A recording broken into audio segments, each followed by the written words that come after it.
சிவகங்கை மாவட்டம் தேவக்கோட்டையில இருக்க கோதண்டராமர் கோயில் மற்றும் ரங்கநாத பெருமாள் கோயில்ல வைகுண்ட ஏகாதசி சொர்க்கவாசல் திறப்பு நடந்தது.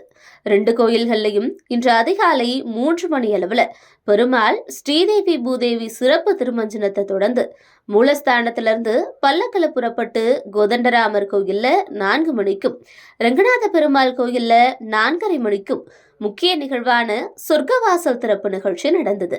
தொடர்ந்து கோதண்டராமர் பெருமாள் ரங்கநாத பெருமாள் சொர்க்கவாசல் வழியா கோவிலை சுற்றி வந்தாங்க.